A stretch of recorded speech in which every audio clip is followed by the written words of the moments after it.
Bonjour à tous et à toutes, pardon, excusez-moi. Pour ceux qui ne me connaissent pas, je suis donc Hervé Alardehès, le président du MEDEF Seine-Saint-Denis Val-de-Marne. Pierre-Jacques Castanet, qui va animer ce webinaire sur le télétravail, va prendre la parole bien évidemment juste après moi. Moi, je vais faire quelques petits mots d'introduction. Et je voudrais, et on a d'ailleurs parlé avec Geoffroy Roux Bézieux du télétravail. Et effectivement, il se dégage régulièrement donc deux aspects au télétravail. Il y a la forme réglementaire, et globalement aujourd'hui, c'est, je pense, le gros du sujet qui va être évoqué par Pierre-Jacques Castanet. Et il y a un autre aspect, et on se retrouvera pour ça et on reprovoquera un autre webinaire sous l'angle des opportunités. Pour ma part, j'ai une expérience effectivement relativement importante sur le télétravail, puisque depuis 6 ou 7 ans, on a massifié le télétravail dans mon entreprise. J'ai un peu plus de 100 personnes aujourd'hui, dont avant le confinement, 70% étaient en télétravail, avec des résultats qui sont particulièrement positifs, puisque entre la première et la deuxième année, on a réduit de 50% notre nombre d'arrêts de travail, et la deuxième année, on a encore réduit de 20%. Il est tout à fait évident que le télétravail, du côté des opportunités, est à réfléchir par les employeurs. Bien évidemment, tout le monde ne peut pas faire du télétravail, ça va de soi. Quand on peut le faire, ça demande des aménagements particuliers. Il y a des sujets divers comme l'ergonomie, comme le matériel. Enfin, il y a tout un tas de points qu'on pourra évoquer lors d'un prochain webinaire. Mais très clairement, on peut quand même déjà voir que quand vous avez des collaborateurs qui vont gagner entre 1 heure et 3 heures par jour de transport, c'est un confort de vie qui est bien évidemment important pour eux. Et le retour, il se mesure également, puisque nous, on constate plus de 10% d'augmentation de la productivité.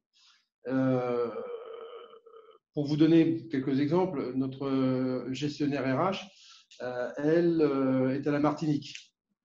On a des collaborateurs qui sont un petit peu partout en France. On pourrait prendre une boîte de petits pois qu'on renverse sur la carte et on aura à peu près la cartographie de l'emplacement de nos télétravailleurs, de nos collaborateurs. Encore une fois, pour les uns et pour les autres, c'est un vrai bénéfice mesurable. Donc, il y a une vraie réflexion et ça s'inscrit effectivement, quand ça s'inscrit dans la durée, ça demande bien évidemment un management différent. Ça demande bien évidemment des relations avec les collaborateurs qui vont évoluer. Ça ne va pas du tout être les mêmes. Mais encore une fois, c'est un bénéfice global, total, pour les collaborateurs et pour l'entreprise.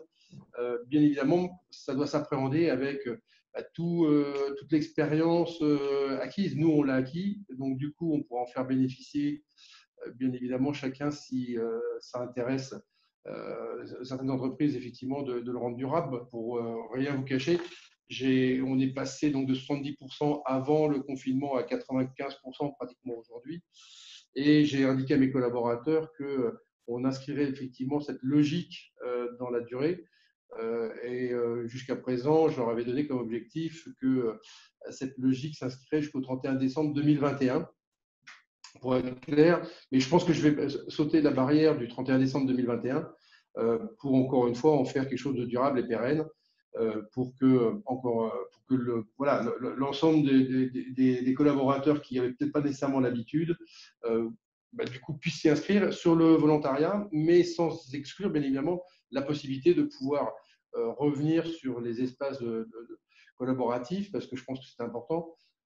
Donc voilà, il y a tout un tas de points qu'on pourra évoquer lors d'un prochain webinaire, et je vais laisser la parole à Castanet pour aborder bien évidemment l'aspect réglementaire, parce que je pense qu'il est quand même très important et il va conditionner bien évidemment la façon dont vous allez pouvoir gérer demain justement cet aspect, considérant bien évidemment que les réglementations, la partie réglementation peut aussi évoluer vers un accord d'entreprise sur le télétravail. C'est ce que nous avons fait.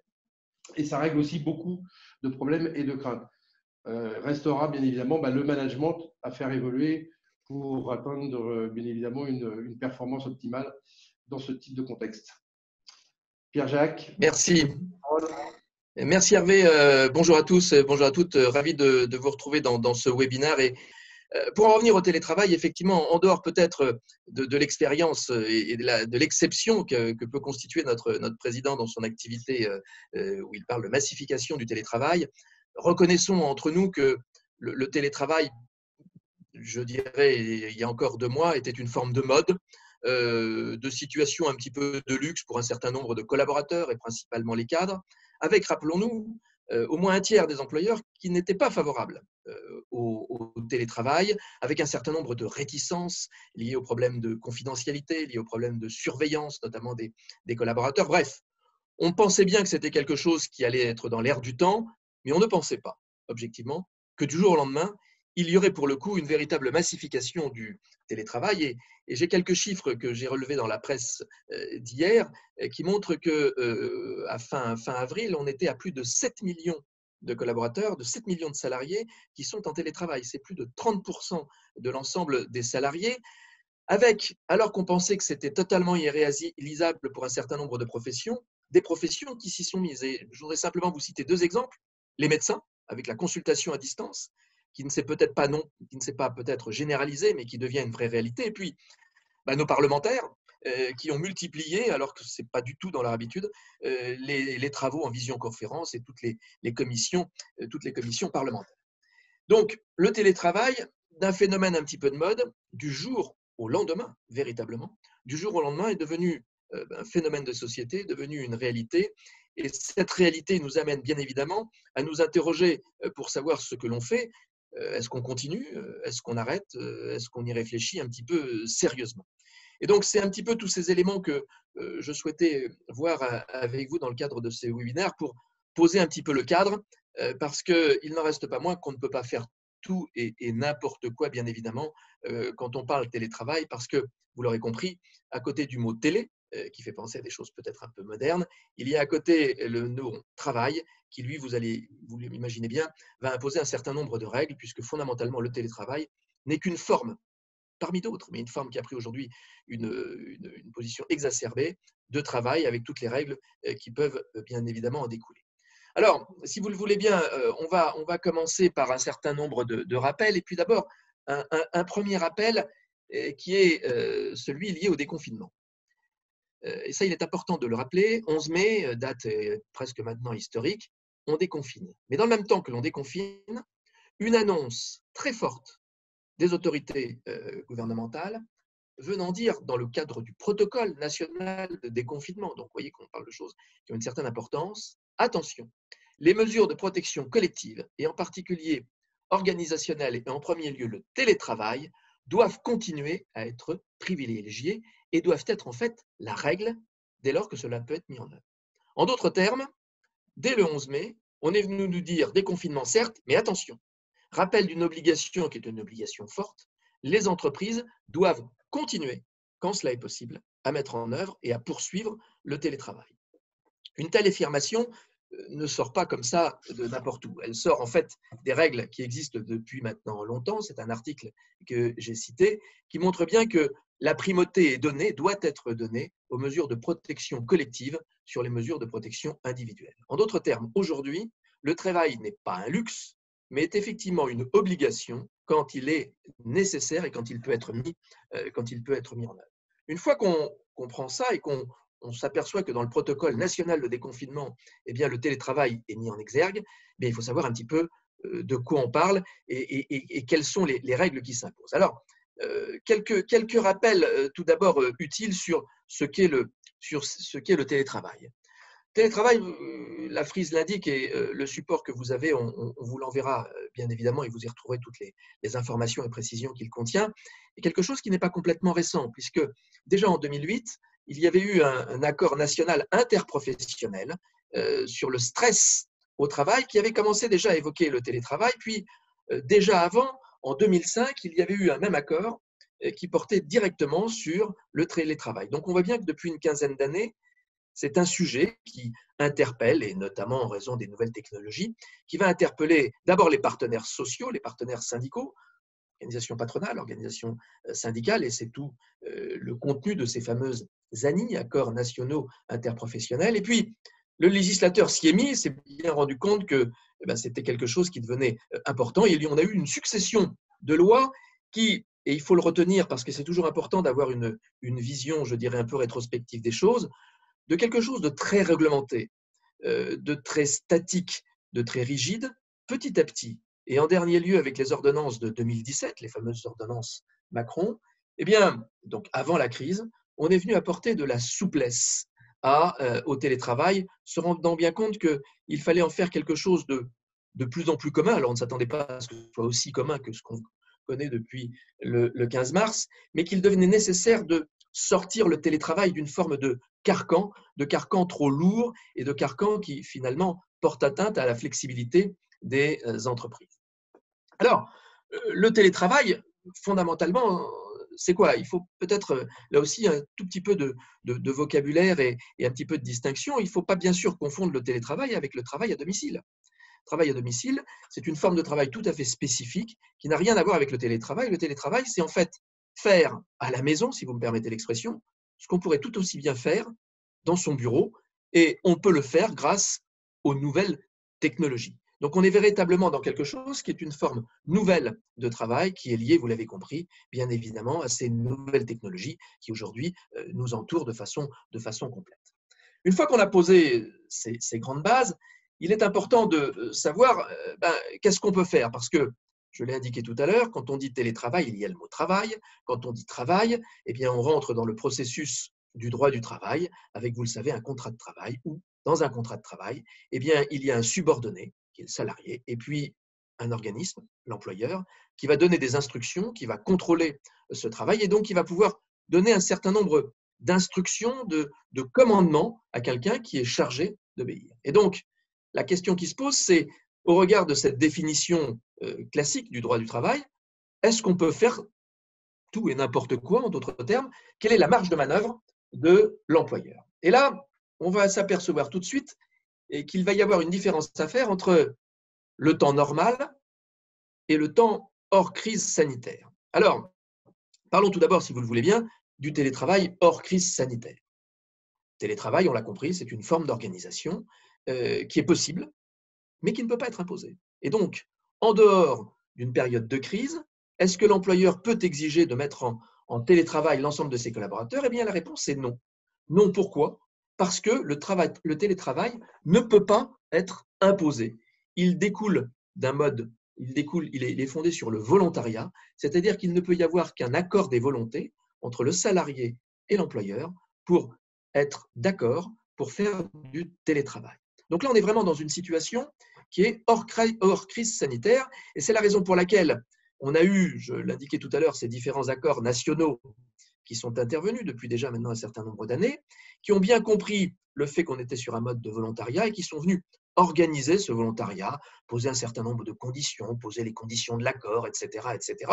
Et le rôle de la loi a été de considérer finalement, de dire, OK, on est sur du volontariat, mais essayons autant que faire se peut, et on le verra tout à l'heure, de limiter le formalisme et peut-être d'éviter les contraintes d'avenant au contrat de travail peut-être un peu trop lourd. Est-ce qu'il n'y a pas d'autre façon de favoriser, de mettre en œuvre le volontariat? Donc là, on le comprend, hors crise sanitaire, en d'autres termes, avant le 16 mars ou avant le 15 mars 2020, du télétravail certes, mais il fallait un accord. Et puis intervient la crise, l'état d'urgence sanitaire. Et là, on a une position à ce moment-là qui va intervenir dès la mi-mars du ministère du Travail, qui va dire attention, à partir du moment où on est en stade 3 de l'épidémie, le télétravail peut être mis en œuvre pour assurer la continuité de l'entreprise et pour garantir la protection des salariés. Cette position du ministère du Travail, ce n'est pas une invention comme ça qui est venue à un moment donné pour exhorter la foule des employeurs à les sensibiliser au télétravail. Non, pas du tout. Ce qu'il faut bien comprendre, c'est que le législateur, finalement, faisant preuve d'une anticipation qui l'honore, avait d'ores et déjà, et cela notamment depuis 2017, avait déjà imaginé qu'il pouvait y avoir des situations dans lesquelles eh bien, l'employeur pouvait imposer le télétravail. Et que là, ce n'était plus une question de choix, ce n'était plus une question de volontariat, mais c'était une obligation indispensable. Pourquoi une obligation indispensable? Eh bien, justement pour sécuriser ou pour assurer la sécurité des collaborateurs, et puis aussi peut-être pour faire face à des situations exceptionnelles. Et donc, ce qui est intéressant de noter, c'est qu'il y a effectivement un article dans le Code du travail, vous savez, ce Code du travail dont on reproche beaucoup la lourdeur, la grosseur, mais il faut quand même reconnaître que malgré ces milliers de pages, il y a parfois quelques articles qui sont favorables aux entreprises, notamment cet article 1222-11 du Code du travail, pas question de l'apprendre par cœur, mais qui pose le principe qui est qu'effectivement, en cas de risque épidémique, alors il y a aussi un risque pollution, etc., qui est aussi prévu, mais le risque épidémique est spécifiquement précisé, et bien dans ces cas-là, le télétravail peut être mis en œuvre par l'employeur, sans aucun formalisme particulier, et peut être imposé à la communauté du personnel de l'entreprise.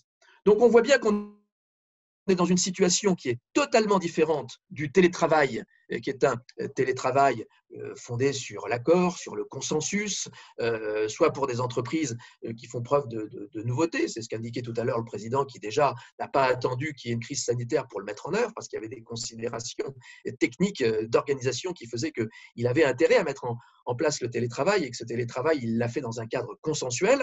Bien. Mais en dehors de ces quelques exemples, et on l'a vu qui sont des exemples relativement finalement exceptionnel, eh bien aujourd'hui, dans le cadre d'une crise sanitaire, le télétravail n'est pas simplement une possibilité qui serait subordonnée à un éventuel accord du salarié, non, c'est un outil, et utilisons ce terme à bon escient, c'est un outil à la disposition de l'employeur, et au titre de son pouvoir de direction, eh bien l'employeur peut imposer le télétravail parce que nous sommes dans une situation exceptionnelle qu'il requiert. Et là, il y a toute une série de conséquences qui alors font le bonheur des juristes, certes, mais qui vous intéressent au premier chef. Eh bien, ça signifie quoi, tout simplement, si je le formule autrement? Ben, ça veut dire que ça s'impose. Ça veut dire que je n'ai pas besoin de signer d'avenant. C'est-à-dire que je ne peux pas, si je suis face à un salarié qui refuse le télétravail, alors qu'il pourrait faire du télétravail, eh bien, vous l'avez compris tout de suite, il se met en insubordination. C'est-à-dire que le salarié pourrait se mettre en faute s'il ne se soumettait pas aux instructions de l'employeur qui considère que la période des crises impose de mettre en œuvre le télétravail. Et donc, c'est très important tout ça parce que, autant en période normale, je ne peux pas, moi, employeur, imposer le télétravail à mes collaborateurs. C'est une vraie modification de leur contrat de travail. Je dois recueillir leur accord. Je ne peux pas m'y mixer, bien évidemment, dans la vie privée, etc., etc., etc.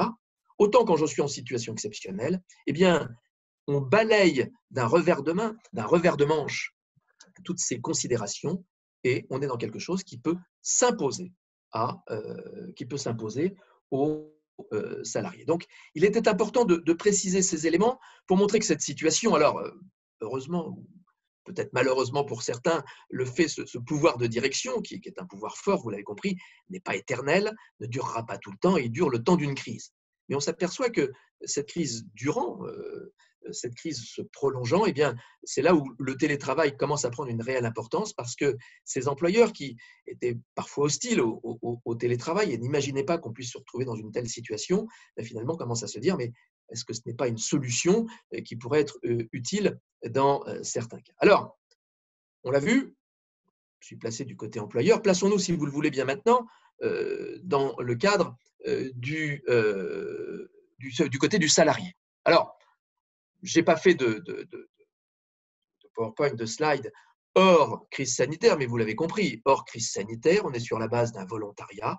Donc, le salarié ne peut pas exiger d'être en télétravail, ça n'est pas possible. Ça n'est pas possible. Alors maintenant, quand on est en crise sanitaire, plaçons-nous sous une autre, formulons la question autrement. Est-ce que mon employeur peut refuser de me mettre en télétravail? Et bien, la réponse est oui. Pourquoi? Parce que c'est toujours le même principe.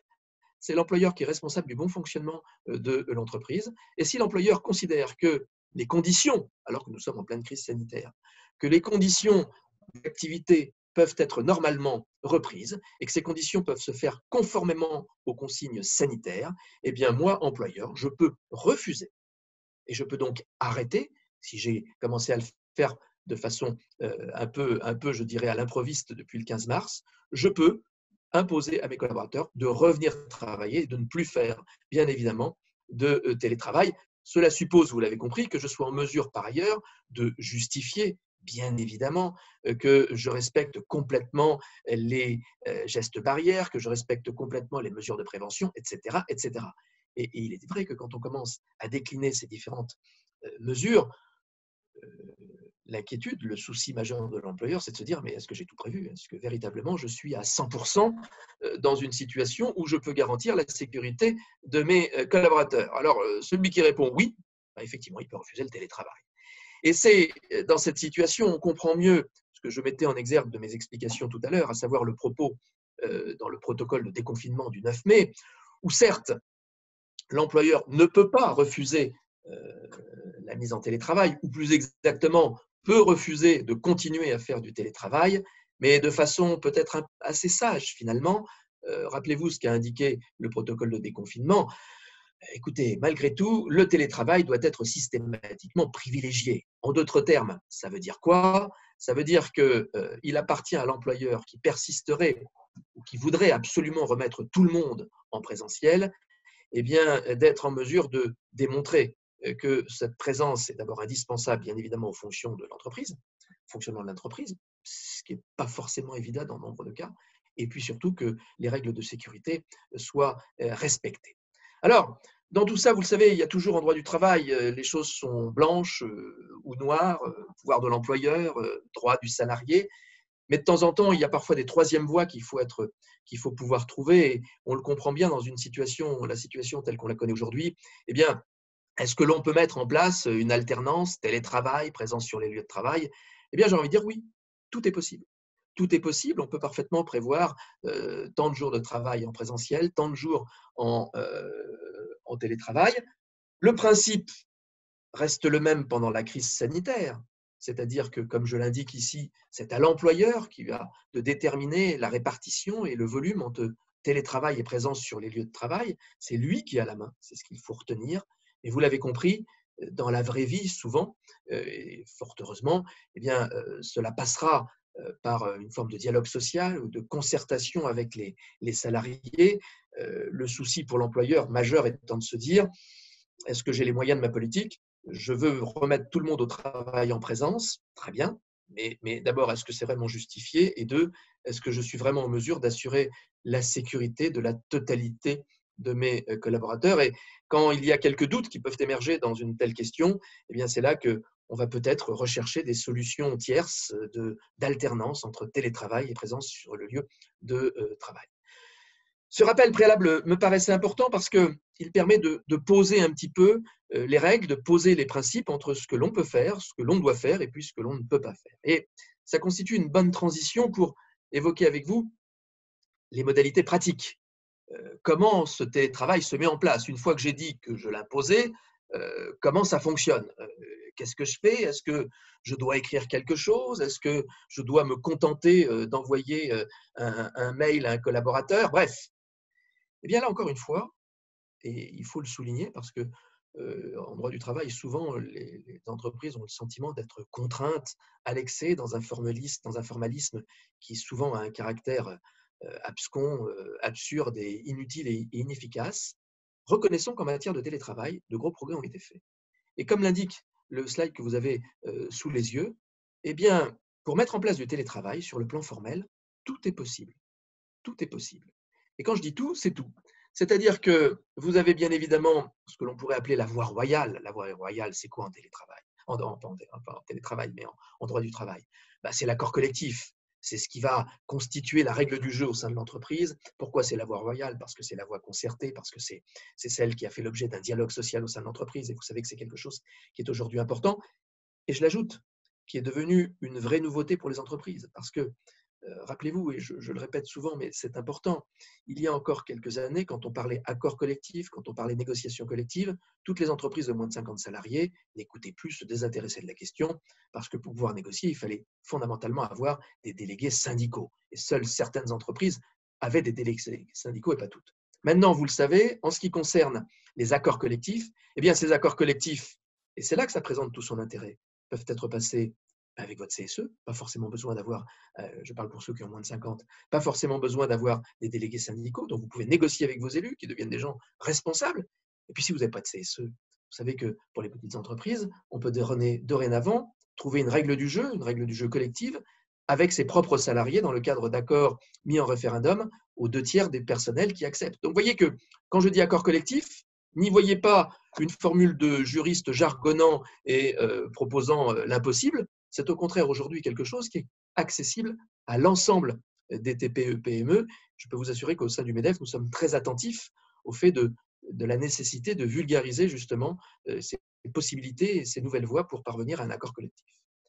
Ça, c'est la voie que je me suis permis de qualifier de royale. Puis vous avez la charte. La charte, c'est quoi? C'est un joli nom qui veut simplement dire note de service, fondamentalement. C'est moi employeur, eh bien voilà ce que je vais faire pour la collectivité de mon personnel. Voilà comment je vais organiser seul, sans avoir recueilli l'avis, enfin l'accord de quiconque. Alors peut-être l'avis, si j'en ai un, de mon CSE, mais c'est moi qui pose les règles. C'est important ça, pourquoi? Parce que bien souvent, mais ça je parle dans la vie d'avant, c'est-à-dire avant la crise, à quoi on se heurtait dans le télétravail? On se heurtait à une forme de subjectivité. Et on l'a bien vu en pratique. C'est-à-dire qu'on avait des situations où certains collaborateurs, parce qu'on avait confiance en eux, parce que ces collaborateurs étaient des gens sérieux, on savait que quand ils allaient être en télétravail, ils allaient travailler véritablement, ils n'allaient pas s'occuper de leur jardin. D'autres, on avait peut-être, pardonnez-moi, un petit peu moins confiance dans le sérieux et la rigueur professionnelle de ces collaborateurs une fois chez eux et hors du périmètre ou de l'œil vigilant et contrôleur de l'employeur. On n'avait pas très envie de les mettre en télétravail. Et donc, avec une certaine forme de subjectivité, pourquoi moi j'ai droit d'avoir 2 jours de télétravail et pourquoi mon collègue, qui fait exactement le même travail que moi, n'y a pas droit? Pour sortir de cette ornière, l'intérêt d'une charte, eh bien, c'est pour l'employeur l'idée de poser les règles du jeu générales qui vont s'appliquer à son entreprise. Et c'est quoi les règles du jeu? Je vous les citerai là tout à l'heure. C'est par exemple de dire, voilà, dans mon entreprise, il y a telle et telle fonction qui ne peuvent pas recourir au télétravail. Ça n'est pas possible. D'autres, oui, mais peut-être à un certain rythme. Et puis d'autres également, mais aussi à un rythme différent. Et donc l'idée, c'est d'objectiviser, de poser des règles qui répondent à un souci d'intérêt général et qui ne soient pas soumis au jugement subjectif qui, vous le savez, est toujours source de conflits larvés, de difficultés. Et donc l'intérêt d'une charte, je vous le rappelle, une charte, c'est un document élaboré par l'employeur seul qui va poser les règles du jeu. Et puis, troisième façon de mettre en place du télétravail, c'est la formalisation avec son collaborateur à titre individuel dans comment dirais-je, le one-to-one, si vous me permettez cette expression, c'est-à-dire en direct avec mon collaborateur. Et on va le voir, on n'a pas besoin de faire d'avenant, forcément. On n'a pas besoin de grandes écritures. Un simple jeu de SMS, même, peut suffire à rendre compte d'un accord qui pourra exister entre le salarié et l'employeur. Et là, vous l'avez compris, je parlais de avant la crise, puisque aujourd'hui, nous n'avons plus besoin d'avoir cet accord. Quelques précisions qui complètent ce que je vous indiquais tout à l'heure. Quand on décide de mettre en place un accord ou une charte, eh bien, cette charte qui est élaborée par l'employeur va préciser va avoir un certain nombre de thématiques qui sont reprises ici sous la forme de cette sorte de rosace qui passe en revue les différents points que l'employeur aura à cœur de préciser pour que les règles du jeu qu'il met en œuvre au sein de son entreprise aient un caractère totalement collectif. Il peut le faire comme il peut ne pas le faire et se contenter d'être dans une relation individuelle avec chacun de ses salariés. Et si c'est avec chacun de ses salariés, comme je l'indiquais tout à l'heure, ce que nous dit la loi, et je me place encore une fois hors période sanitaire où je peux l'imposer à tout le monde, où je n'ai même pas besoin d'avoir un OK de la part de mon collaborateur, eh bien, hors d'une période sanitaire, eh bien, je vous mets en télétravail, est-ce que vous êtes d'accord? Oui, je suis d'accord pour 2 jours par semaine. Eh bien, un échange de SMS, vous voyez, on n'a pas besoin de documents épais, jargonnants, etc., peut suffire. L'idée, c'est de pouvoir expliciter, avoir la trace qu'il y a un accord effectif de la part du collaborateur. Et là, je me situe encore une fois dans le cadre hors période sanitaire, hors situation où moi, employeur, je vais pouvoir imposer le télétravail. Alors donc, à partir de là, eh bien, vous l'avez compris, quand on veut mettre en place cette charte dont je parlais ou cet accord, eh bien, si vous avez déjà des délégués syndicaux, ben, effectivement, la priorité devra être donnée à la recherche d'un accord avec un délégué syndical. Mais là, j'aurais envie de dire que cette voie, qui est la super voie royale quand on a des délégués syndicaux, si on considère que c'est une bonne chose, mais je n'en dirai pas plus, je ne m'étalerai pas plus sur ce sujet, eh bien, en dehors de cette situation-là, c'est effectivement le dialogue, la discussion avec votre CSE, si vous en avez un, qui permettra d'établir ces règles du jeu. Je vous ai mis également, vous le verrez, un document un petit peu, un petit peu que je veux un petit peu pédagogique sur les différences qu'il peut y avoir entre la notion de charte et d'accord et avec qui on le fait, et ce qui est nécessaire ou pas nécessaire. Passons-en, si vous le voulez bien, tout de suite à quelque chose qui est important, qui va concerner ce que je peux, moi, pouvoir exiger de mon salarié en télétravail. Car encore une fois, retenez le mot travail dans dans l'expression télétravail. Eh bien, là aussi, il faut se rappeler d'une chose, et ce sont des principes, mais qu'il est bon de rappeler. Eh bien, on a un certain nombre, je vous ai cité un certain nombre d'accords qui sont donc l'expression de discussions, d'un dialogue social dans des entreprises, des entreprises assez importantes, certes, mais qui posent parfois des principes dont les TPE, PME peuvent s'inspirer. Un premier point qui est presque évident, c'est que quand on est en télétravail, on reste sous la subordination de son employeur, et donc il n'est pas question d'aller, pendant ses heures de travail, s'occuper de son jardin, par exemple. On est là pour travailler et on n'a pas à vaquer à des occupations ou à ses occupations personnelles. On peut l'imposer dans le cadre d'un télétravail. Le télétravail, ça n'est pas, et ceux qui ont vécu de façon intensive, et on est nombreux à l'avoir fait depuis 2 mois, se rendent bien compte que le côté parfois un petit peu travail à la campagne et travail facile qui pouvait entourer l'image du télétravail a bien vite disparu aujourd'hui quand on ne fait que du télétravail, et on voit que c'est quelque chose qui n'est pas si simple que ça. Mais il n'en reste pas moins que l'employeur peut poser un certain nombre de, peut poser un certain nombre de conditions. Autre point, c'est ce que nous dit cet accord SECO-Tools, bien, il y a un certain nombre de sécurités qui doivent être respectées, et notamment de confidentialité. Et toute la difficulté, c'est d'ailleurs un élément qui avait pu inciter un certain nombre d'entreprises à ne pas avoir recours au télétravail comme elles pourraient le faire sur un plan technique, c'est le fait de ne pas disposer d'une garantie suffisante sur la confidentialité, sur le non-accès aux données qu'elle, qui sont les données de l'entreprise. On sait qu'aujourd'hui, ces données, ce data, c'est le vrai capital de l'entreprise. Et beaucoup d'entreprises tardaient à mettre en œuvre du télétravail, craignant qu'effectivement, n'importe qui sur son ordinateur puisse se faire hacker, si vous me permettez l'expression, et se faire voler en quelque sorte toutes les informations de l'entreprise. C'est la raison pour laquelle, et c'est intéressant quand on lit tous les articles qui paraissent sur le sujet, c'est que la crise sanitaire depuis le 15 mars, a complètement accéléré ce processus de sécurisation des entreprises. Et je peux vous assurer que les services informatiques de toutes les entreprises qui se sont mis au télétravail ont travaillé d'arrache-pied. Alors là, pour le coup, je pense sans véritablement respecter les heures de travail, en essayant de mettre au point des systèmes VPN, etc. Ce n'est pas mon objet de rentrer dans ces aspects techniques, mais pour sécuriser le travail par les télétravailleurs, sécuriser non pas le télétravailleur lui-même, bien évidemment, mais sécuriser les échanges de données, les flux de données. Et ça, c'est un élément qui s'est véritablement accéléré. Et il est clair que dans le cadre du télétravail, l'employeur qui conserve la main sur tous ces aspects-là, puisque ça procède du fonctionnement de l'entreprise, eh bien, l'employeur a parfaitement la possibilité, et on le voit dans un accord récent d'une entreprise, mis tout en œuvre pour assurer la confidentialité, la sécurisation informatique de ce télétravail. C'est un sujet important qu'il ne faut pas négliger, et j'ai envie de dire aujourd'hui que nécessité fait loi en quelque sorte, et beaucoup d'entreprises qui se réfugiaient sur la non-sécurisation de l'outil informatique, eh bien, pour pouvoir ne serait-ce que continuer à travailler, continuer à générer, si vous me permettez l'expression, du business, se sont bien rendus compte qu'il fallait continuer à faire du télétravail pour ne pas laisser désœuvrer ses collaborateurs, et puis parce qu'il y avait des contrats à mettre en œuvre, etc., et qu'il fallait dans le même temps apporter une certaine sécurisation.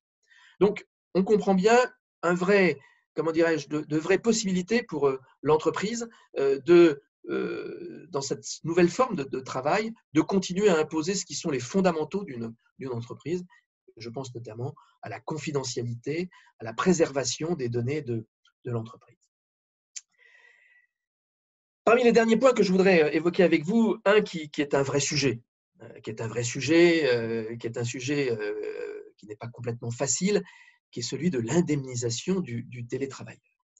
Et là, il faut avouer que, autant tout à l'heure, je mettais en exergue le côté, comment dirais-je, le côté anticipateur du législateur, le sérieux dans lequel il a fait preuve en travaillant, en améliorant le fonctionnement du télétravail, autant pendant cette période de crise que nous venons de passer, dont on espère qu'elle est plutôt derrière nous maintenant, la position du ministère sur cette indemnisation a été pour le moins contradictoire. Alors, c'est un peu facile de ma part, mais malgré tout, je n'ai pas résisté au plaisir de vous afficher les deux positions totalement contradictoires, à quasiment 15 jours d'intervalle du même ministère du Travail, qui le 24 avril, nous dit, vous le voyez à gauche, eh bien que, en d'autres termes, l'employeur doit indemniser le télétravailleur des frais qu'il aurait pu avoir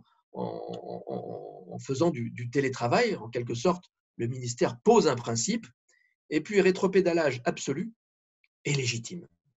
Le 9 mai, où on vient nous dire très exactement l'inverse, à savoir n'est pas tenu de verser à son salarié une indemnité de télétravail destinée à lui rembourser les frais découlant du télétravail, sauf, et là on retrouve le pouvoir qu'a l'entreprise, si un accord ou si une charte le prévoit. Rien n'empêche, bien évidemment, dans le cadre d'un accord avec votre personnel ou vous-même en tant qu'employeur, dans le cadre d'une charte que vous mettez en place de façon unilatérale, de dire il n'y aura pas d'indemnisation. Parce que je considère qu'il n'y a pas de, comment dirais-je, de frais qui seraient justifiables d'une quelconque indemnisation. Avec cependant une précision, et il est important de la relever.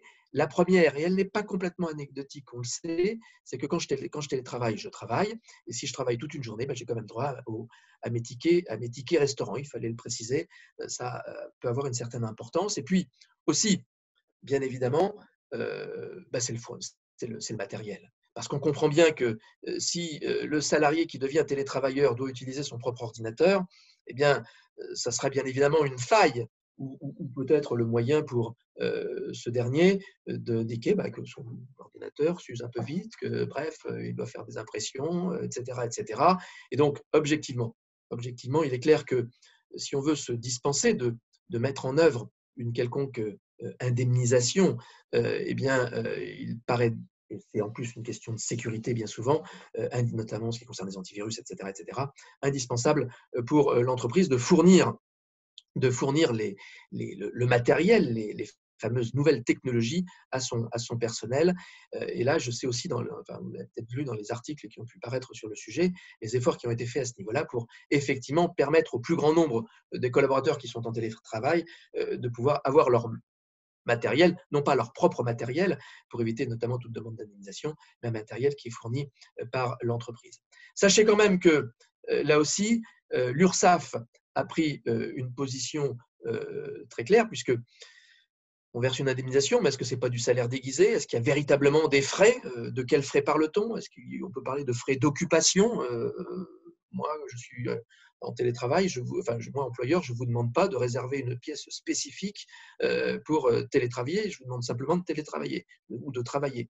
Donc là-dessus, on n'est pas certain qu'il puisse y avoir véritablement des frais. Donc attention, si vous décidez malgré tout de verser une indemnisation, il est important d'aller faire le point sur les limites qui sont posées par l'URSSAF pour éviter un quelconque redressement, puisque pour ne pas payer de cotisations sociales, il faut être à chaque fois, même si on a un forfait, être en mesure de justifier que ça correspond à des frais donc, qui ont été déboursés par le salarié. Dernier point, plus exactement, avant-dernier point, se rappeler quand même d'une chose. C'est que, je n'ai cessé de le dire depuis le début, télétravail, c'est toujours du travail. Et donc, si c'est du travail, nécessité d'un contrôle de l'employeur qui, encore une fois, est responsable du bon fonctionnement de l'entreprise, est responsable, vous le savez, de la sécurité tant physique que mentale de l'ensemble de ses collaborateurs, etc., etc., etc. Tout ça, on le connaît maintenant, les entreprises le connaissent par cœur. Alors c'est sûr que, mais c'est juste pour ne pas forcément rentrer dans le détail, mais vous l'avez compris, on ne reviendra pas sur les avantages. Le président l'indiquait tout à l'heure, plus grande efficacité, pas de transport, etc., une certaine forme de confort. Quand je dis confort, certains aujourd'hui s'en mordent un tout petit peu les doigts quand ils se retrouvent dans des espaces un peu, pour le coup, confinés avec peut-être beaucoup de marmailles autour d'eux. C'est pas si facile que ça quand même, le télétravail. Mais surtout, on le sait, il y a de plus en plus d'études à ce sujet. Il suffit d'aller sur les réseaux sociaux, une plus grande fatigabilité, on le sait bien, en visio ou en audio qu'en visu, un véritable envahissement de l'espace personnel, la marge entre la vie professionnelle et la vie privée est de plus en plus ténue. Est-ce que véritablement le droit à la connexion, à la déconnexion, pardon, est respecté? Parfois un sentiment de solitude. Bref, je dirais qu'aujourd'hui, les entreprises ont improvisé, sauf celles qui étaient déjà dans une culture de télétravail. Les entreprises ont improvisé, on peut s'en féliciter, elles ont su faire face, et nombre d'entre vous avaient su faire face à la situation, mettre en place du télétravail dans l'urgence absolue, et on peut se féliciter, je dirais, globalement des résultats obtenus. Maintenant, et c'est vrai que c'est une vraie réflexion qu'il faut mener, c'est si ce télétravail doit s'inscrire dans la durée, sous quelle forme? Est-ce qu'on procède par hybridation, une partie télétravail, une partie présentielle, sous quelles conditions, etc., etc.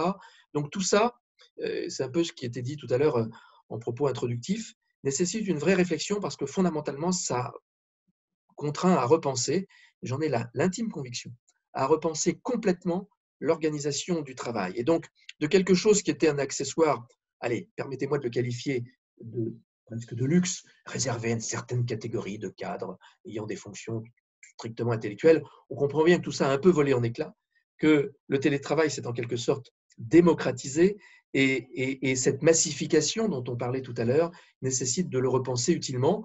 Vous avez compris que vous avez désormais des outils à votre disposition, des outils qui ont le mérite de l'efficacité, le mérite de la simplicité, qui n'excluent pas une forme de dialogue social, mais il est important de passer par là parce que je pense que l'efficacité de nos entreprises peut s'en retrouver renforcée. Et je sais que déjà nombre d'entreprises s'interrogent pour savoir, mais est-ce qu'il est vraiment si utile que ça que je loue autant de mètres carrés dans des endroits qui coûtent très très cher? Bref, vous voyez bien toutes les questions que cette crise, c'est peut-être l'aspect positif, a pu engendrer. Je voudrais en terminer, non pas sur une note de menace ou une note, comment dirais-je, inquiétante, mais c'est le rôle du juriste, vous savez, d'être toujours un peu rabat-joie et de dire que certes, il y a de la souplesse, certes, il y a de la flexibilité. C'est notre rôle à nous, conseil d'entreprise, de rechercher cette flexibilité dans parfois la rigidité du droit. Simplement, je voudrais à nouveau attirer vraiment votre attention, et je l'ai fait déjà aux deux webinaires précédents. Et là, je ne parle pas forcément du télétravail en général, mais des contrôles qui vont être menés par l'administration a posteriori. Vous l'avez compris, on l'a dit, l'argent a coulé à flot, continuera jusqu'à quand on ne le sait pas trop d'ailleurs. Il est probable qu'à partir du 2 juin, les règles d'indemnisation de l'activité partielle, du moins l'allocation qui est versée aux entreprises, j'aurais presque envie de dire malheureusement, diminuer. Il ne reste pas moins qu'il est très clair qu'il y aura des contrôles a posteriori pour savoir si effectivement les entreprises, quand elles se sont déclarées en activité partielle, l'ont bien été et n'ont donc pas fait travailler leurs collaborateurs. Bien.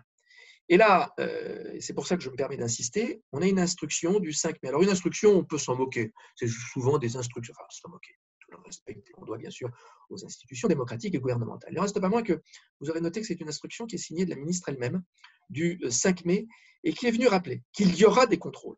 Qu'il y aura des contrôles pour savoir si effectivement les entreprises ont joué le jeu et si effectivement il n'y a pas eu des fraudes ou s'il n'y a pas eu des négligences. Alors, s'il y a eu des négligences, l'instruction vient nous dire que ce sera regardé avec un œil bienveillant, avec un véritable droit à l'erreur, mais qu'en revanche, les fraudes seront détectées, les comportements peu scrupuleux seront regardés à la loupe. Et vous l'aurez compris que parmi les comportements peu scrupuleux, eh bien, c'est là que réapparaît, et ça fait un peu le mot de la fin, le télétravail. C'est-à-dire que j'ai mis mes collaborateurs en télétravail, j'ai mis mes cadres en télétravail. Et puis finalement, pendant, je les ai mis en activité partielle, excusez-moi. Allez, je les ai mis en chômage partiel pendant 3 jours par semaine. Donc, ils devaient faire du télétravail que pendant 2 jours. Et puis finalement, en fait, ils ont travaillé pendant 5 jours. Bien. Et bien là, il est clair qu'avec la traçabilité de ces terribles systèmes de télétravail, puisque vous savez que rien ne peut être caché, bien évidemment, quand on s'apercevra que des cadres auraient dû travailler simplement que 2 jours par semaine, alors qu'en fait, ils ont été en télétravail pendant 5 jours, on sera dans une situation qui sera inquiétante et qui sera risquée véritablement pour l'entreprise. Donc voilà, je suis désolé d'avoir terminé sur une note, non pas pessimiste, mais une note un petit peu, vous savez, comment dirais-je, pas de remontrance, mais d'alerte, pour dire que le télétravail, beau sujet fondamental, sujet qui va nous permettre de repenser nos relations de travail, mais qui, dans le cadre de l'activité partielle, ne doit pas avoir été un moyen d'avoir contourné, d'une façon ou d'une autre, l'activité partielle. Voilà les observations que je voulais mener et je suis bien sûr à votre disposition s'il y a des questions. Merci en tous les cas de votre attention, que j'espère avoir été sérieuse. En tous les cas, je le vois au nombre de gens connectés. Pas certain que tout le monde écoute, mais au moins il y a un nombre de gens connectés et ça fait toujours plaisir. Donc un grand merci à vous.